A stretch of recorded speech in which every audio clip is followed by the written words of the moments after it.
Godt. Det var den hårguide. Nu står jeg her med det, der hedder håndklædevådt hår. Det vil sige, at jeg har taget et håndklæde, og så har jeg krammet det. Ikke noget med store håndklædebevægelser. Jeg krammer mit hår. Nu viser jeg det uden håndklæde. Men delen er, at du simpelthen tager en tot hår, og så krammer du vandet ud af hver tot. Det er den bedste måde, du kan forhindre ting i at blive kruset på. Jeg tager hver tot sådan her med et håndklæde og klemmer til, så vandet ligesom bliver hævet ud af det. Og jeg kan finde på at tage helt ned fra spidsen og ligesom tage fat og klemme. Det her det er det, jeg gør med et håndklæde. Når det så er, som I kan se nu, vådt, men det hænger i sådan nogle bølger, så har jeg lavet min skilning. Det gør jeg faktisk med en spisepind. Jeg bruger ikke en kam, jeg bruger ikke en børste, fordi så kommer jeg til at ræ i det her overhår heroppe, og så bliver det også rigtig stort og kruset. Så jeg tager faktisk en spisepind, jeg lige kører igennem her, og deler håret. Der skal ikke nogen børster eller kamme igennem håret, når først jeg har været i bad. Når jeg har været i bad og vasket mit hår, så vasker jeg det 2 gange, og så putter jeg balsam i, og så mens det har siddet og virket i 5-6 minutter, så rærer jeg det igennem med børsten. Og der rærer jeg det, så det er helt gennemrædt. Når jeg så har skyllet det og tørret det med håndklædet, som du lige så nu, så rører jeg det ikke mere med børster, fordi så bliver det kruset. Og du kan se, at lige nu hænger det rimelig fladt og kedeligt. Så gør jeg det, jeg bruger en volumizer eller en eller anden spray, som er til rødderne. Der har jeg en her, som jeg bruger fra Davines. Det er sådan en lille tag, I kan se, jeg har klemt den godt og grundigt. Det hedder en Volume Boosting Moisturizing Mist. Det er der jo rigtig mange mærker, der laver. Og så gør jeg det, at jeg simpelthen sprøjter den ind i bunden. Og nu holder jeg jo ligesom selv kameraet, så jeg kan ikke helt vise jer, hvordan jeg gør. Men dealen er, at jeg løfter op i totterne. Altså jeg simpelthen løfter op, og så sprøjter jeg derinde under. Og jeg sprøjter ikke spidserne, jeg sprøjter kun inden under håret. I kan se, at jeg trænger til at få lavet min bund. Det skal jeg i morgen hos min kære frisør Søren. Men jeg løfter simpelthen totter og sprøjter derinde, hvor håret sidder fast inde ved hårrødderne. Jeg bruger ikke sådan en her i spidserne. Så kan jeg finde på at lige lade det vente lidt, kramme det lidt. Og jeg har faktisk allerede puttet den der volumizer i nu. Og som I kan se, når jeg krammer håret, så lægger det sig i de her bølger stadigvæk.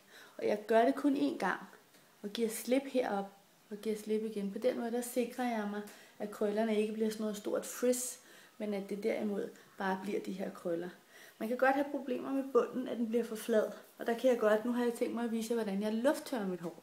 Jeg bruger også nogle gange en fyndtørrer med en softstyler. Det laver jeg på et andet tidspunkt. I dag der vil jeg prøve at vise jer, hvordan jeg lufttørrer mit hår. Så når jeg har puttet volumizer i og lader det sidde lidt, så bruger jeg gerne en creme, eller en olie, eller en kombination. Drejer vi lige rundt her.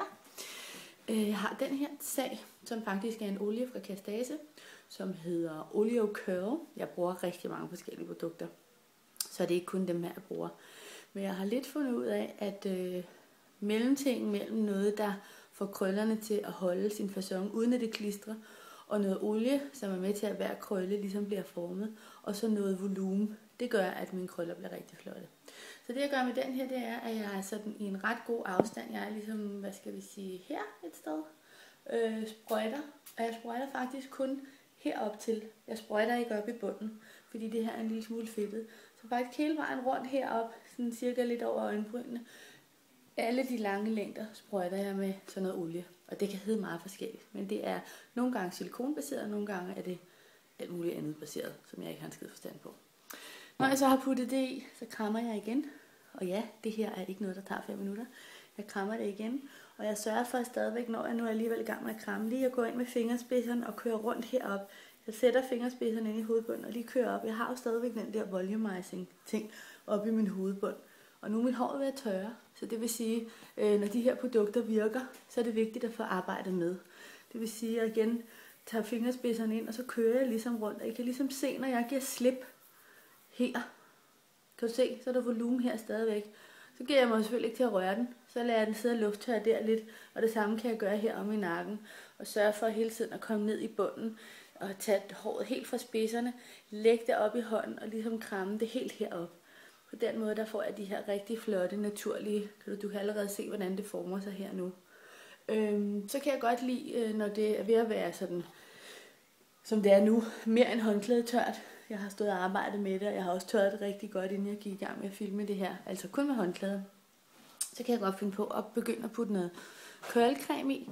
Det her, det er fra det, der hedder Evo. De laver både helt fantastiske shampooer og stylingprodukter, både til glat hår, og til krøllet hår, og til tyndt hår, og til tykt hår.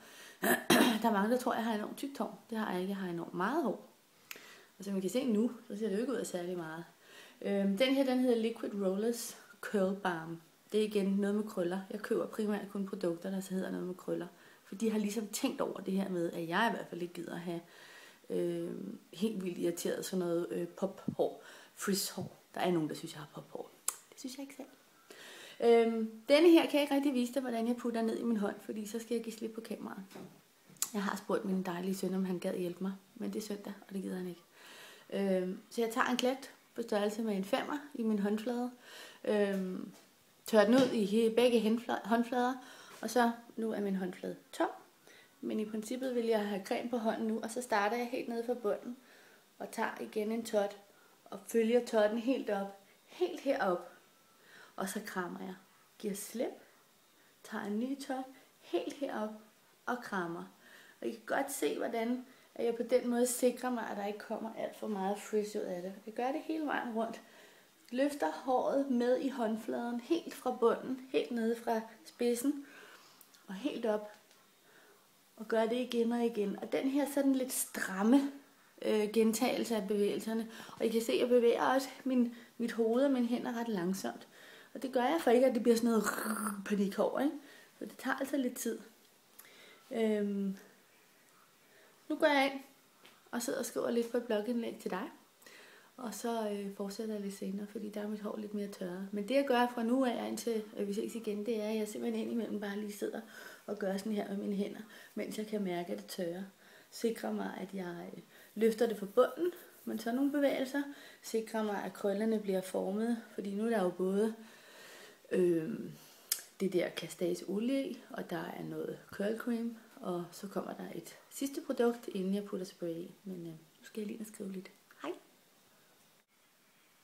Så er jeg lige tilbage her. Jeg sidder lige inde ved min computer og skriver. Kan du se her? Nu begynder de at fylde mere og mere. Jeg sidder stadig og krammer dem. Nogle vil mene, jeg er sindssyg.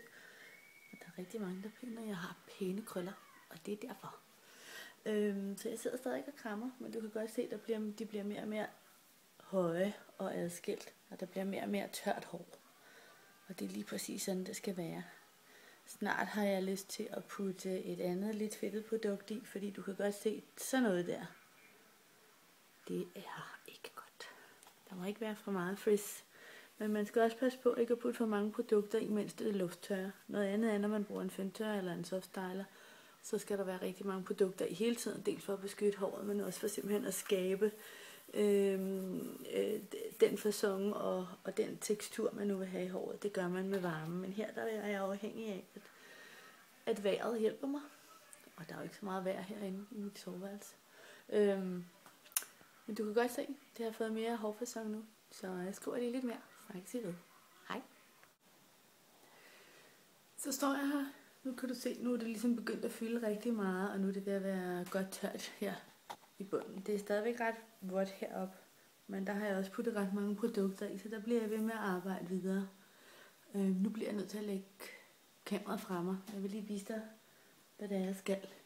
Det her er et produkt, der hedder, eller et mærke, der hedder Shumura, som er helt fantastisk. De laver nogle meget skønne ting. Jeg skal lige se, hvad den her, den hedder Essence Absolu. Det er også en olie, og den bruger jeg til det her. Kan du se, nu begynder det ligesom at blive sådan lidt frizzy, og det dur altså ikke. Der er sådan en lille pumpe på, og der pumper jeg lige lidt ud i hånden. Og det kan jeg altså ikke. Jeg bliver nødt til lige at give slip et øjeblik. Et øjeblik. Så er jeg hos tanten i Frederikssund. Som du kan se, så er mit hår fint og tørt nu. Der er lidt herover, der er sådan lidt, det jeg kalder sådan lidt ullet. Og det herover, det er rigtig fint. De her krøller, det er lige som jeg kan lide det. Nu skal jeg farve snart, det kan I se her. Men grundlæggende er jeg tilfreds. Så plejer jeg at slutte af med. Nu havde jeg jo puttet det der olie i, lige før jeg kørte. Og jeg er utrolig glad for hårspray. Hårspray er for mig med til lige at binde det sammen. Nu vil jeg lige demonstrere her, fordi nu har jeg det her, der er sådan lidt ullet her. Så sprer jeg lige lidt på.